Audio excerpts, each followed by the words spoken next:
version of the Land Sports Podcast mock draft special. Lockdown. Lockdown special. Lockdown. We're going to go over our first round mock draft and a few other things here and there. See the backdrop, Kev? You like it? Yeah, It's okay. I failed. Being the Cleveland fan I am, I have no backdrop. It looks like a real crooked bookshelf, like your head crooked. Jim Thome and Kyle Korver got a little Browns football. Yeah. So we were on the phone a couple days ago, and I asked you if you had a Browns jersey, and you said no. Not yet. I got to get a new one. One of the new ones. And you don't have a Browns hoodie? No. What the? I have a Browns T-shirt, and I'm not even wearing that right now. It's dirty. What kind of Browns fan are you? I know. You hope as soon as they start winning, I'll start wearing their shit. Oh, don't be that type of fan, Kevin. Like I was with the Titans, and they are 2-14. All right, Jake Locker years. All right, we had our rough years. Jake Lockers and the Zach Mettenbergers that go along with your Manziels and Mayfields. The only season I gave up was the 0-16. I think I gave up about 10 games in on that one. Wow, that was perfection. It might not have been the right perfection, but it was still perfection, Kev. Still perfection. I didn't go to the parade, though. I went to that parade. It was very lonely. Did you? Yeah. I was in my basement drinking, laughing at people. Right. But, so we got kind of a quasi weird show going on. We're gonna unveil our combined NFL round 1 mock draft today, and then we're going to reveal our 3-round Browns mock draft. And then there's a couple topics we're going to talk about, because there's no real sports going on. So I would like to jump into the couple of the GOAT titles and why and who and the whole, picture behind those, I guess you'd say. And the reasoning behind the term GOAT and who deserves it and who doesn't. We can do that with football, and then we can touch into basketball as well. Yep. And then we could talk about maybe I was thinking the trajectory of the seasons of sports in Cleveland, and with this whole pandemic going on, like what would be a positive outcome in our eyes? What would we be okay with?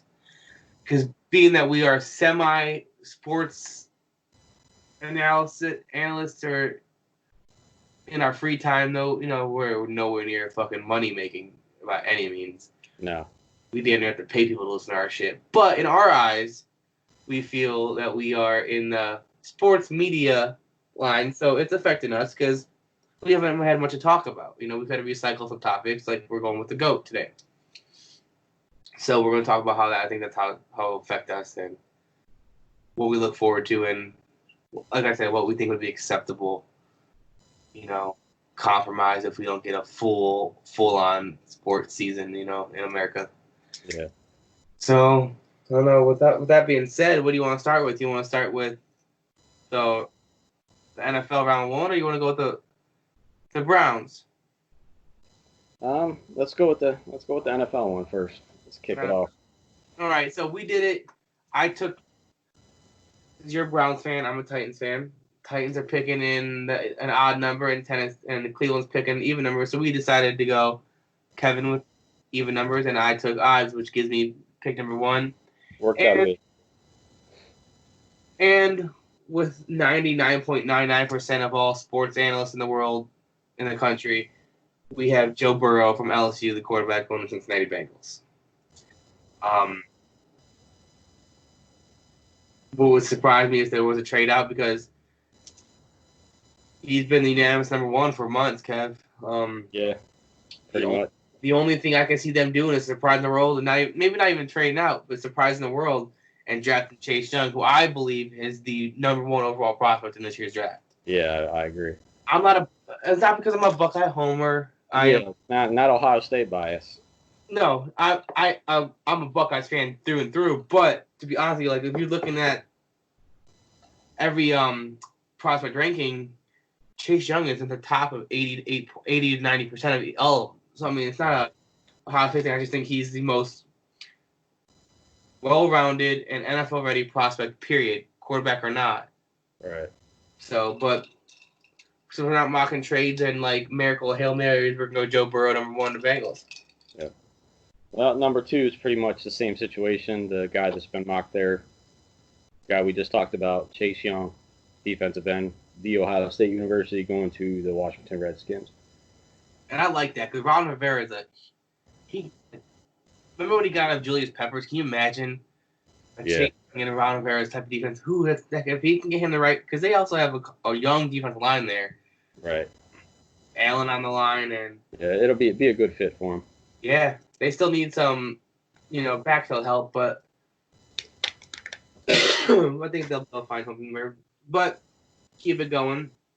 After the trade for the Lions, trading Darius Slay away, Jeff Okudah from the Ohio State University, cornerback, going to the Detroit Lions at number 3.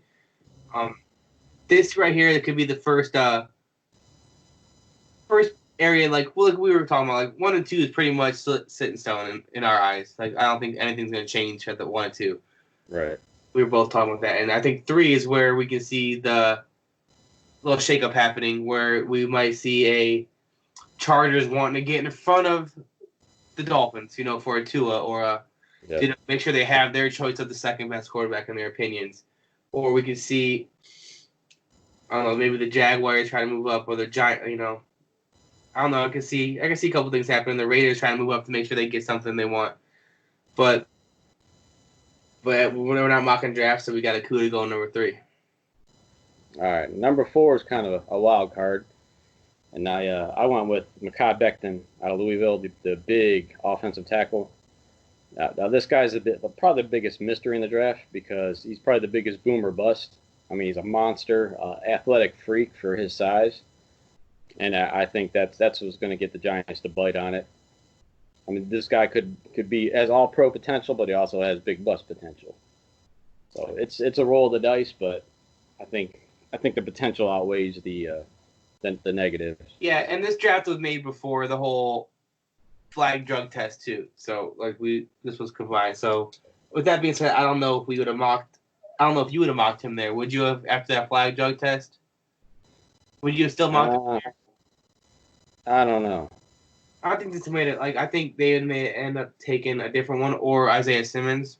Yeah. But I think he does have the most upside. I don't think he's a boom or bust so much like a one way or the other. It's like a yin and yang. I think he has a lot of upside, but I also think he might not be nothing like super special. He just be a solid starting left tackle, nothing fancy, nothing crazy. He might not be the best out of the bunch, but he's gonna be. He's ain't gonna stand out on video either negative or positive, in my opinion. Well, of the top tier tackles in this draft, he's probably the least ready to start day one. Oh yes, without a doubt. I'm not saying that. I think he does have the biggest potential to be the best offensive tackle in the draft because of his size and his athleticism. Yeah. I also don't think that gives him. I also don't think that says he's a boom or bust candidate. It's not one way or the other. I understand where you're coming from. I'm not trying to jump on your pick. He's not ready to start day one, but if you're willing to be patient with him, I mean, you could have a big time gem in a year or 2. Of course. Oh yeah, without a doubt. So we go to 5. We got the Dolphins. I mocked them with taking Justin Herbert out of Oregon, the quarterback, the big gunslinger there. I just feel that the Dolphins, and along with other NFL franchises, that Tua's health, even though he's getting a full bill of health, green flags to go. I still think his hip and his other injuries, his medical is weighing on their decisions, which is going to make him drop a little bit. Not much. I think he goes number 5. Hubert goes number 5 overall in the Dolphins. That brings us to the Chargers, who also need a quarterback. I think Herbert's probably the number 1 guy on their board, but in this situation, if he goes ahead of him to Miami, then I have them taking the next best Tua, despite his injury concerns. Yeah. They do need a quarterback.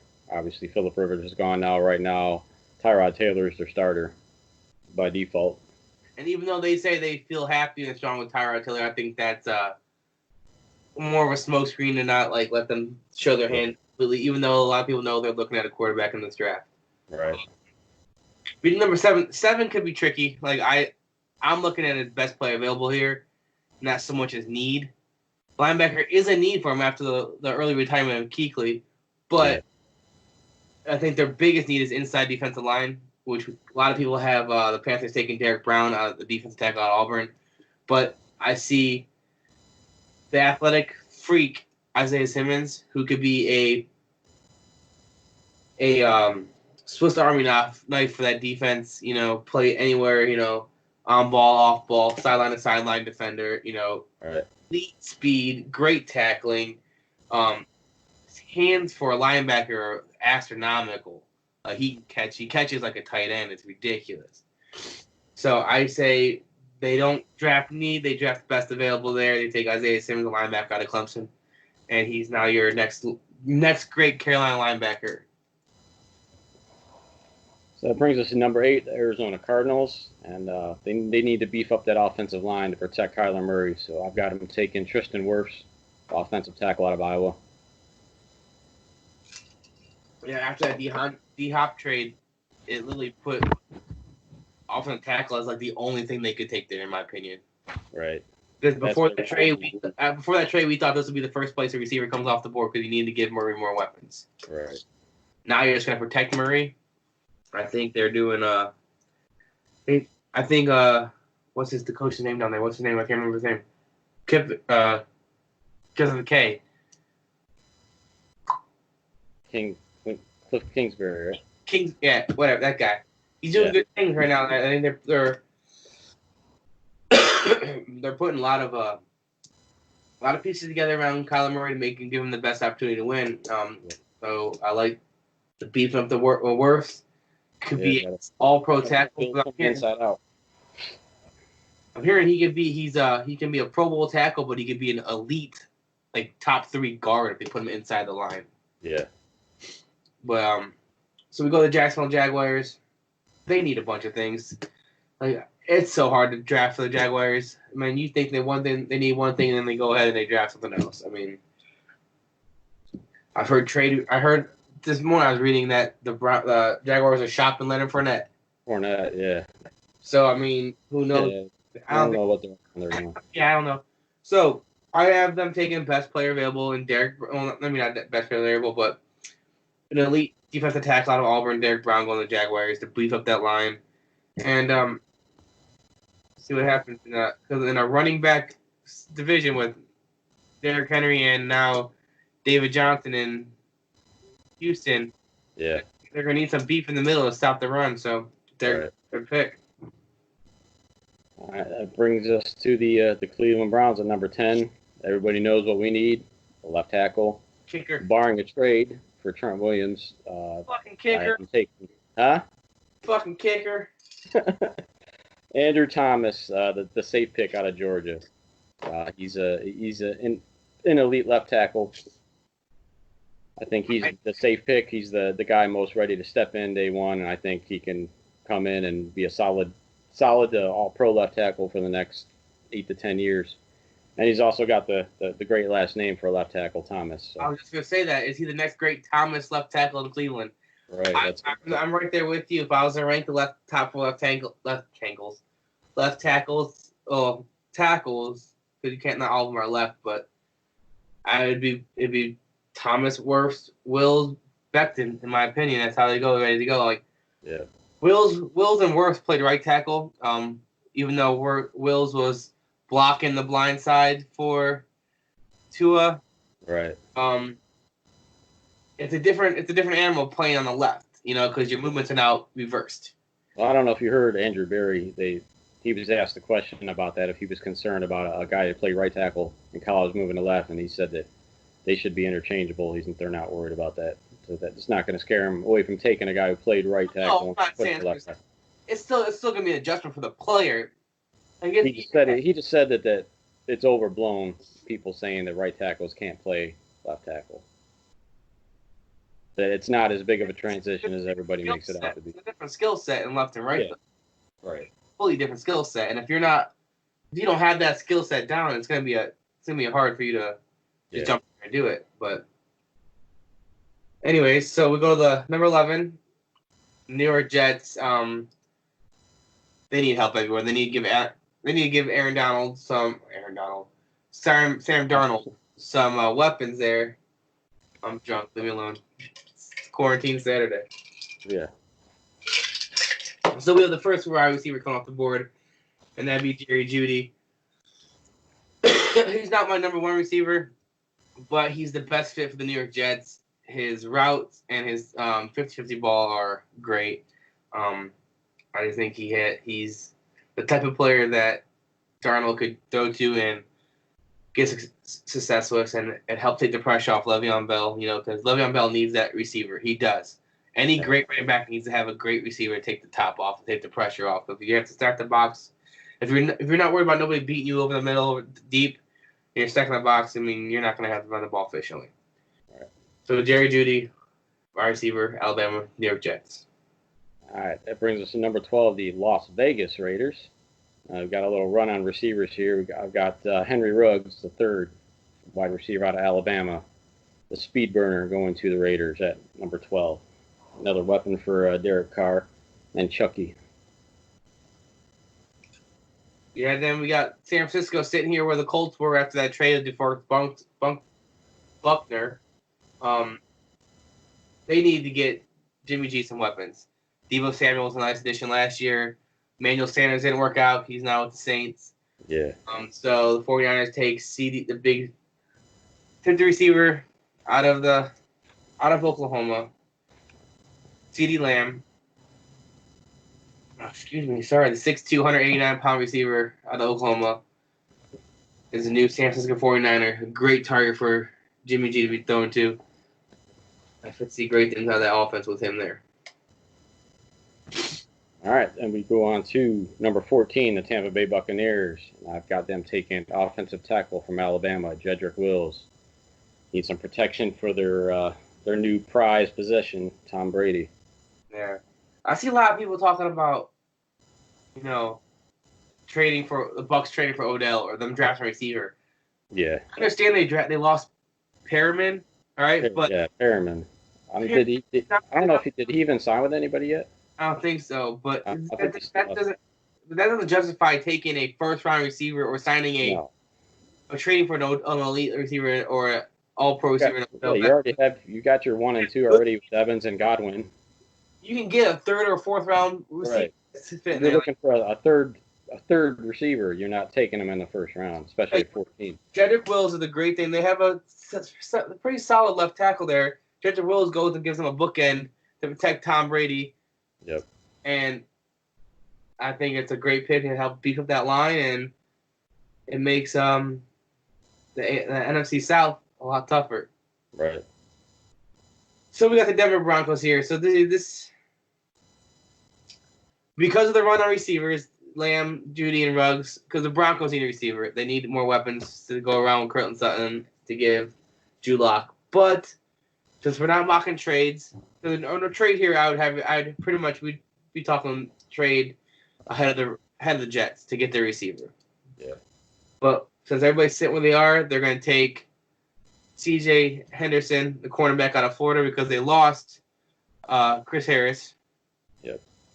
So he's going to sit there, come in there, step in and replace him, and keep that defensive backfield solid as it's been for the last, 4 or 5 years.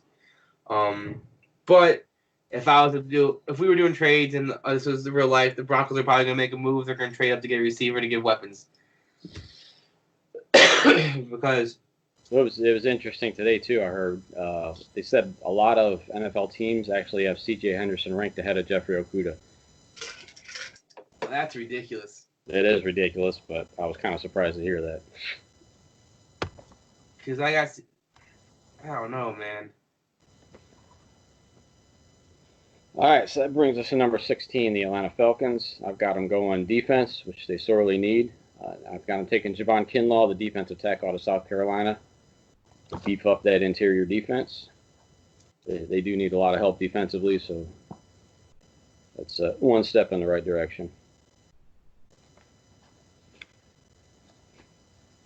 So we got number 17, the Cowboys. They need to get a linebacker in there. He could play. He could play stand up. He could play. Knuckle to the ground. I was going to go safety here, but after the signing of HaHa Clinton Dix, it became less of a need for them, and I don't think they should reach or go after safety, with this pick when there is other elite talent like K'Lavon Chaisson out of LSU. Dude has all the tangibles to be an elite rusher off the edge or a solid linebacker for that unit. I expect he's really in a great combine. It was a senior. Was it not the Senior Bowl? No, he was a junior. Right? He's a junior. Yeah.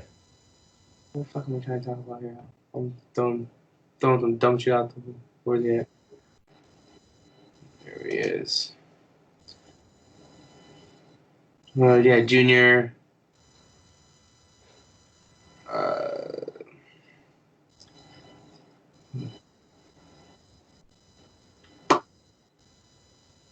Yeah, so I think he has a great player to Dallas. Oh, sorry. He's labeled as an edge, but he could play either at 6'4", 250. He's the perfect frame of body to be a linebacker. Right. In that defense, so I can see him playing both there for Dallas. All right, number 18, we got the Miami Dolphins with their second pick in the first round. And I've got them going Xavier McKinney, the safety out of Alabama, fifth Alabama player picked in the first round. And with the loss of Minkah Fitzpatrick, the big trade last year, they've got need some help in the defensive backfield. So McKinney will help shore that up a bit.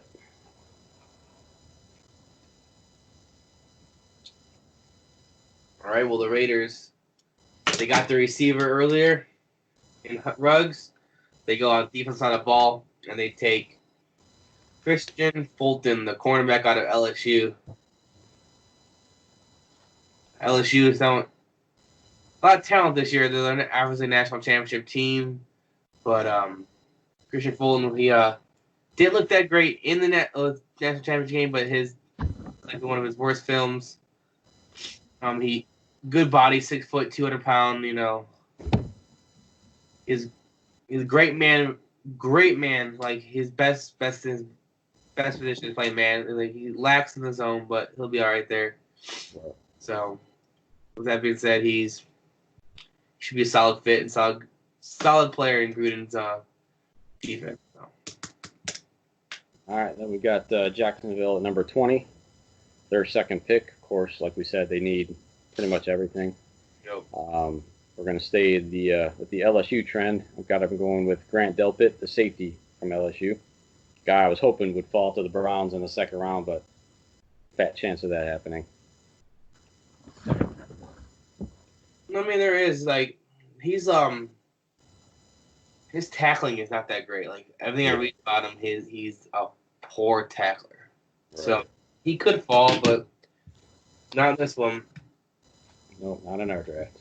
The Eagles, after them trading for Darius Slay, taking the biggest need off the board of cornerback, they go weapons. They take, I'm going to butcher this, Laviski. Yeah, I was going to say, I can't wait to hear you pronounce this one. Laviski Shenault Jr., the receiver out of Colorado. Yeah, that guy. That dude. Don't know much. Honestly, I'm not going to try to lie. I don't know much about this guy. I know he's ranked in one of the top receivers in the draft, but I just don't know much about him. I'm looking at the big board right now from the Draft Network. He's ranked 31 overall on the big board. I mean, he's great size, 6'2", 220. So he's a big dude. He owns single season school records for points and rebounds per game in basketball. So I mean, the dude's an athlete. So we'll see what happens when he plays. So. All right, where are we at?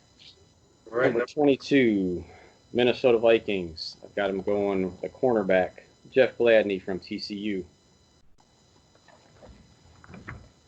Yeah, see that one. I'm not so sure about that one anymore. After the trade of Diggs, I can see. Yeah, they could go receiver there after the Diggs trade. So, I mean, who knows? But if they lose Rhodes.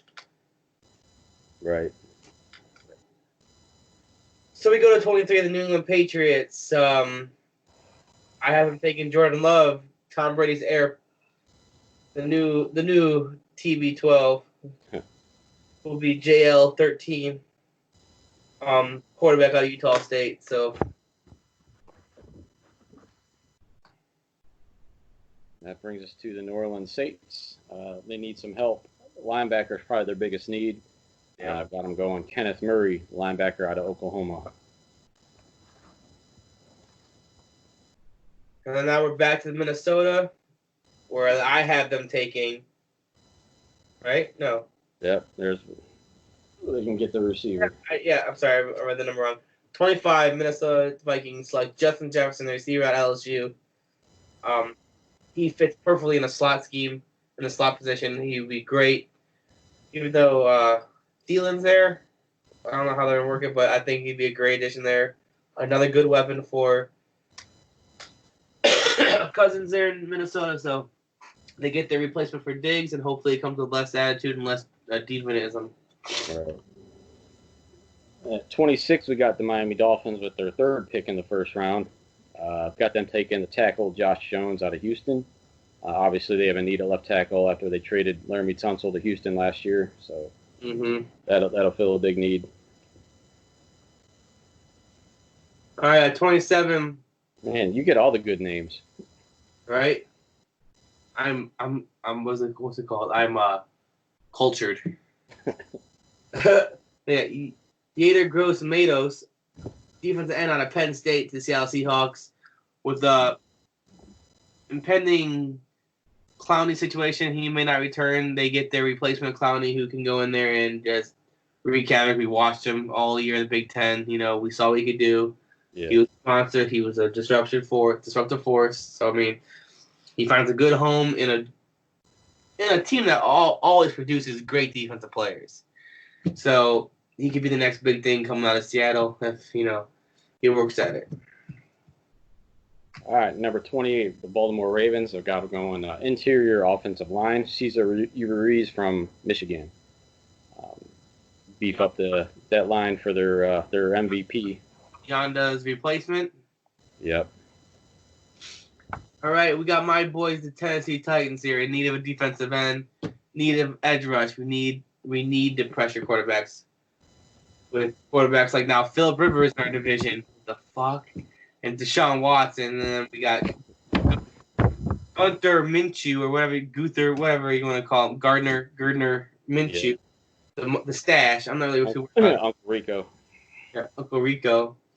But we're taking AJ Epineza, the defense end out of Iowa. He's the number 2, in my opinion, number 2 edge rusher in this class. A lot of scouts have him as 3rd or 4th. Behind, Young is 1. They have the Kelvon Chasing out of LSU, the linebacker I was talking about. We had after the Cowboys. He's usually in there number 2. But I love the tape on Epineza. This dude has a motor that does not stop. He's hungry. He has great hands. I mean, he's just. I mean, if you look at this dude. Yeah, I've seen him. Yeah, being in the Big Ten, I've seen him play a few times. 80. This dude. I mean, he's exceptional length and overwhelming power. Hands are heavy, and he does well to place and time his moves. Like, can be devastating bull rushing off the edge, get on the same level of the passer, shucking the block and finishing. Pass rusher counters developed. I mean, the dude has all the intangibles you want out of him.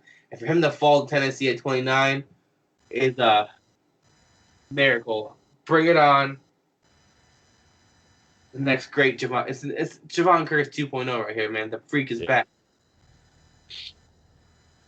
All right, number 30, the Green Bay Packers. I've got them drafting another weapon for Aaron Rodgers. Denzel Mims, a wide receiver out of Baylor. Mims.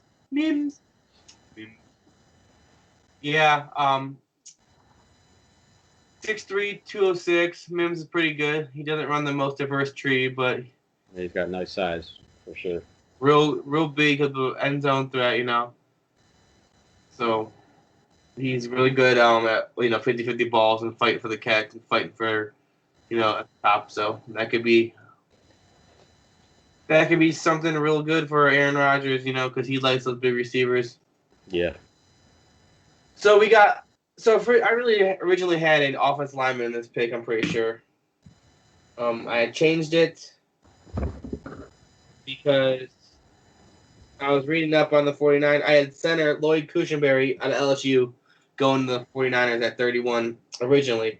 But after looking at their contracts and what's going to happen next after this season, they have 3 of their cornerbacks are going to be free agents. So with that being said, I see them drafting one of the replacements in case they can't, afford to bring him back or whatever. Jalen Johnson, the cornerback out of Utah. He has great size, speed. He does overreach on his tackling. He can't has been known to, not wrap up, always trying to go for the big hit, but like that he could be taught to wrap and drag. So yeah. When the 49ers taking Jalen Johnson, cornerback out of Utah. And wrapping it up at number 32, the Kansas City Chiefs. I could have went a couple different guys in this spot. Maybe it was my bias a little bit. I went with J.K. Dobbins, the running back out of the Ohio State University. I'd be so pissed if Dobbins go to the Chiefs. They don't need him. I would be too. But, I mean, they need, in my opinion, Damian Williams isn't an every down back. He's more of a third down. In my opinion, the Chiefs need picks. They have no cap. I see them trading out of this pick, and this is where the Browns could be trading back into to grab. Because I don't see the Browns picking at number 10, Kevin. I see them trading with the Broncos. I won't be surprised if they move down 4, 5, 6 spots. And I can see them taking maybe not even a linebacker there. Maybe not even a lineman there. Drafting whatever's available, maybe another corner. Maybe they end up taking C.J. Henderson. That's possible. It's their draft C.J. Henderson. Now you have Denzel Ward, C.J. Henderson, and Greedy Wilson in the slot. Can you say one of the best, youngest? Well, don't forget they signed Kevin Johnson too. Yeah, but he still needs to prove some shit. That'd be depth, though. You know what I mean? And then draft him, trade back up there, and taking Ezra Cleveland out of Cleveland to Cleveland. Cleveland to Cleveland. I mean, it's possible. It's very possible. Yeah, but anything's possible. It's going to be. I'm really interested to see what they do this year. I think anything's on the table at this point. I think this is going to be, to be honest with you, a situation that can be one of the best drafts we've seen in recently. And because it's all going to be virtual, but with the possibility of all these people moving around because they don't have all the information they normally would have. Right. So they're going off of game film and stuff. So people are going to be scrambling, and maybe people are going to be. Maybe it's going to cause less trades. Maybe it's going to cause more trades. We don't know what to expect. This is a whole new ballgame. All the personal pro days got canceled, so they didn't get to do those. Well, no, some schools. It's going to be different for sure. We'll see, but But I still think it. Like I said, I maintain my thought that they're going to get Trent Williams. I think the Cleveland Browns They needed left tackle. They need to come out of the draft with their best left tackle on their board, their number 1 tackle. If that's Ezra Cleveland for some god fucking reason, then that's the guy they need to draft. But you don't take him at 10 because you could trade back to literally the Tennessee Titans spot at 29 and get a fucking haul from the Titans. If Tennessee went from 29 to 10, yeah, a haul. You're looking at 1 next year and probably a 3rd and a 4th this year to move up. All right. And you could draft your dude. You could literally take Ezra Cleveland right there at 29. And now you just got an extra couple of picks to retool and re-depth shit. If that's your guy. But if the Browns if one of the top 4, if one of them are their best players available, you take one of them. Yeah. Right? If Kai Becton is your number 1 on the board and he goes number 4 to the Giants, don't settle. You know what I mean? Right. See if someone's gonna move it. So what if unless your number 2 is Andrew Thomas and he's there still, and then it's all if it's your guy, get your guy. Don't try to be the smartest person in the room. Because when you're trying to be the smartest person in the room, you end up fucking yourself. Right. I've seen that in years. In the Julio, can you imagine the Julio Jones, Patrick Mahomes, and who else could be on the Cleveland Browns right now? Oh, I know. It's crazy. With Deshaun Watson. I mean, the Browns could be elite, but the GMs from the past have tried to be the smartest man in the room and screwed themselves over. Right. But I mean, well, since we're talking about the Browns, I guess that can lead us into we're doing a 3-round mock for the Browns, so 4 picks because they have 2 third-round picks. Yep. I know we went over it before we started, and we got 2 of them right, 2 of the same. And we matched, Yeah. and we didn't match our Browns mock with our NFL mock. It just happened to be that way. Yeah. So I'll go first. Right. Lead off. We had 3-round mock for the Browns, and ended up being 4 picks. So at pick number 10, we got Andrew Thomas, offensive tackle out of Georgia. At 41, I grab him, drafting Kyle Duggar, the safety out of Lenoir-Rhyne.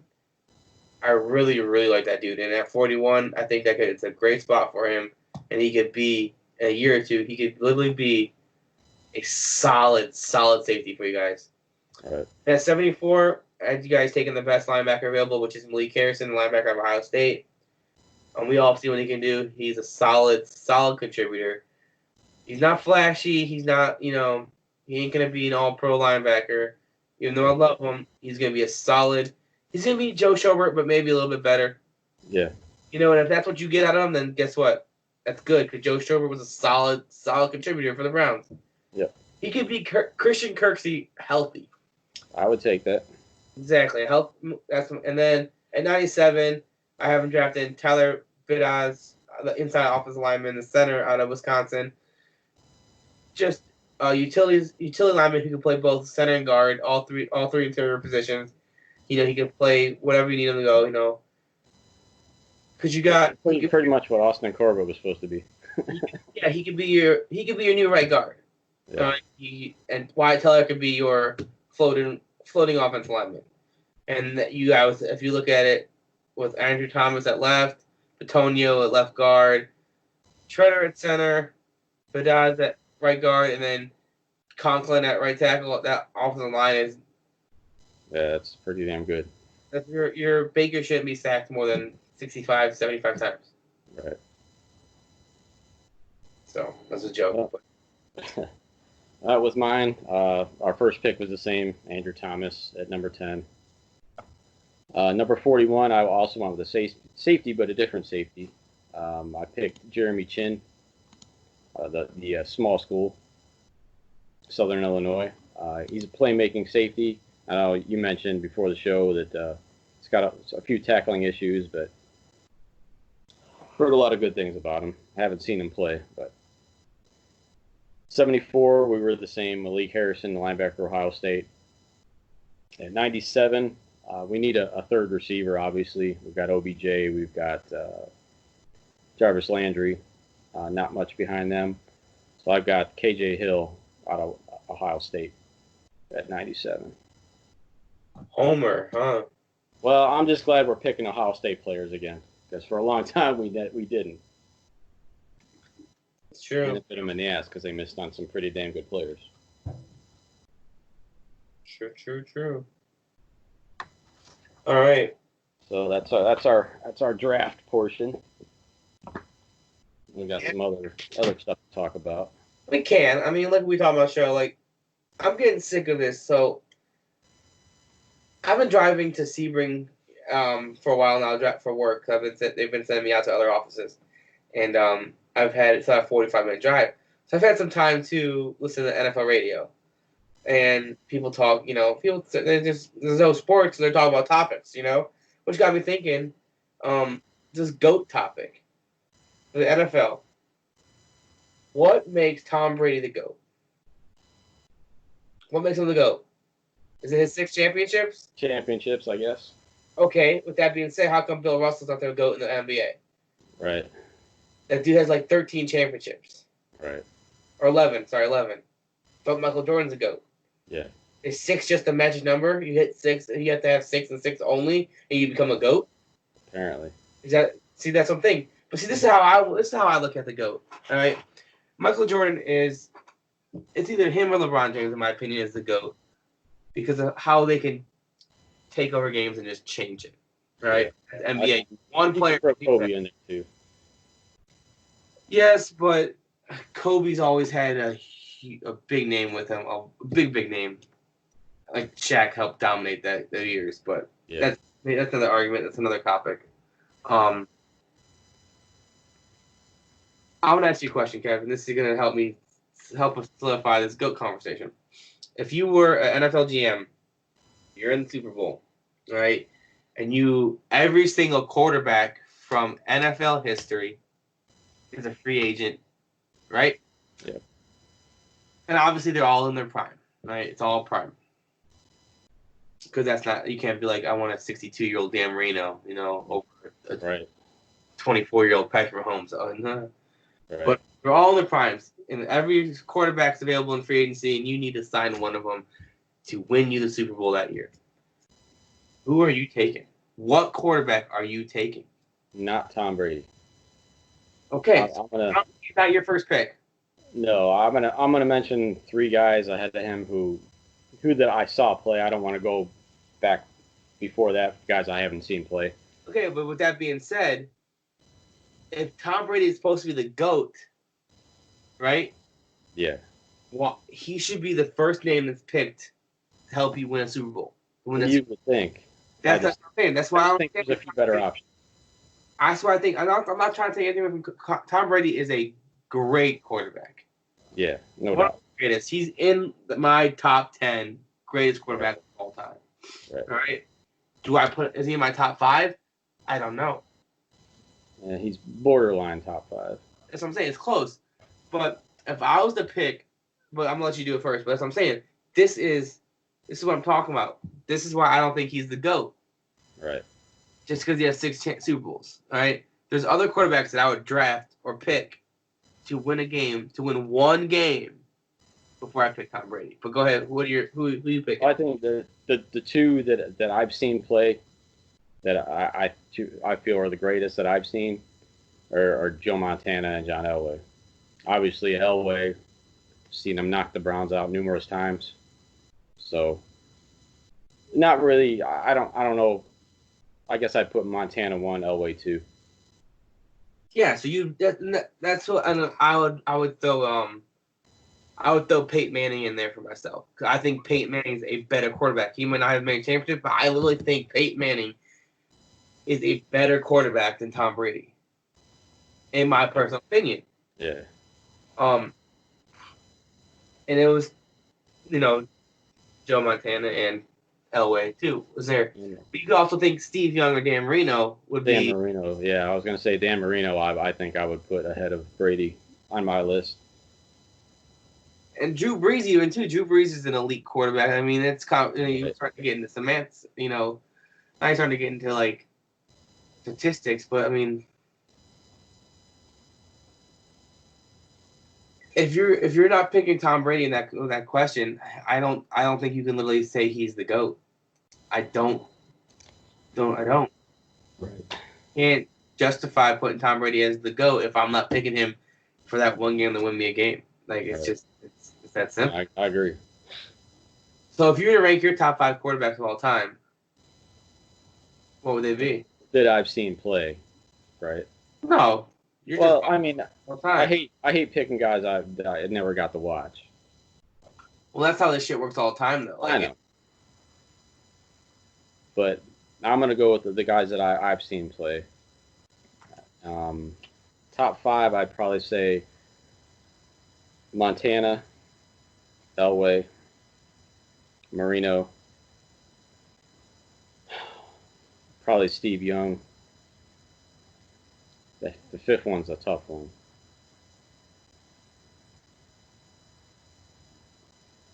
I mean, I guess I could throw Brady at number 5. We'll go with that. I'm sure there's probably some other guys I'm not thinking of right off the top of my head. Oh, Peyton Manning. All right, we'll go Peyton Manning, number 5. That's who I was missing. All right. And Steve Young and Tom Brady. not far behind that group.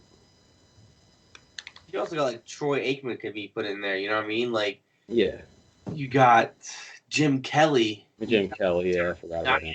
I mean, you got there's people like there's I don't know, man. There's so many great quarterbacks that I just think So where do you rank Bernie Kosar? all time. Yeah, I don't even know if he's in the top 25. I was gonna say top 20. I don't even think he makes top 25, to be honest with you. Because Andrew Luck has more passing yards total than Bernie Kosar does, dude. Yeah, And Andrew Luck retired early and played. right. Andrew Luck played for 6 years. Bernie Kosar played for 11. You know what I mean? It's like Terry Bradshaw. Terry Bradshaw is supposed to be this great quarterback, but he played for 13 years. He has 27,000 passing yards. Right. It's because the time he played, he was in a running game. You know, you had Frank O'Hara. You know, you had like these. It's a different time. Right. That's why I don't think Bernie Kosar is gonna be. I don't even think he makes my top. Like Derek Carr is legit about to pass Bernie Kosar in yards this year, unless he gets hurt. You know, Yeah. and like Ryan Tannehill is literally 150 yards. Well, I mean, Kosar was a backup the last couple of years, but I mean, I get what you're saying. Like if I was to put my top 5, it'd probably be in no order. There's this is not a 1 through 5. Like that would take more thought for me. It'd probably be Elway, Montana, Marino, Manning. Elway, Montana, Marino, Manning.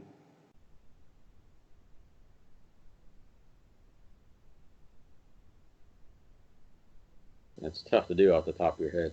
Elway, Montana, Marino, Manning. Probably like Montana or Steve Young or even Jim Kelly. I mean, look what Yeah. Jim did in Buffalo. He's very underrated. Yes, and I think he gets a bad rap, and that's why I don't think he can ever be. He's not ever going to be. I think because he didn't lost Super Bowls take in a him over the hump. I mean, he had a lot of losses in AFC Championship games. Even Warren Moon. Warren Moon's an extremely underrated quarterback. Yeah, but Warren Moon is very good. Yeah, so Warren Moon could be. I mean, Matt Ryan is a really good quarterback. He's Johnny Unitas. I mean, well, yeah, Roger Staubach, Joe Namath. You go back to guys like that from the early 70s, 60s, 70s.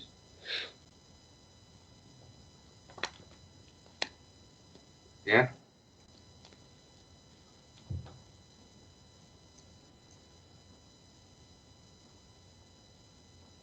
So what else we got? Sports not happening. Possibly happening. Who knows? I mean, like, what would you be happy with at the end of this? I think baseball will start eventually. It's obviously going to be a shortened season. They're not going to play under 62 games. I know they've talked about playing in Arizona until things kind of calm down. So I don't know. I mean, I heard there was a lot to put in that plan together. But I think at some point they're going to play. I know the NBA is really optimistic that they're going to come back sometime, maybe around June. I know they're kind of setting a plan where there's like a 2 to 3 week camp for the guys to get in shape. And then they play a handful of regular season games before they go into the postseason. They don't want to just go right into the playoffs. Obviously, you want to give some guys some games to shake the rust off. And they've even talked about playing the finals into October and then moving back the start of next season.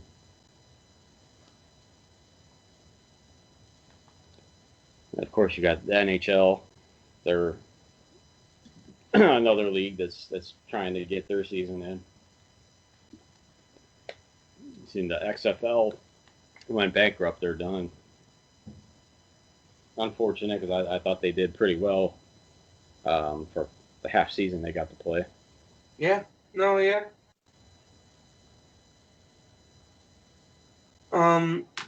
I think Vince McMahon saw an out, and he took the coronavirus as an out instead of saying I went back something because it never came out that he went bankrupt. Right. We think that's what happened, and because they didn't go bankrupt, they just didn't make enough money as he thought he was going to do. So he saw an out with the coronavirus, so he took it. Well, I gotta laugh too because I don't know if you saw where WWE laid off like 20 wrestlers and a bunch of the writers, and then I heard the other day that they have like 500 million cash in reserve, but they're laying 20 people off. Yeah, no.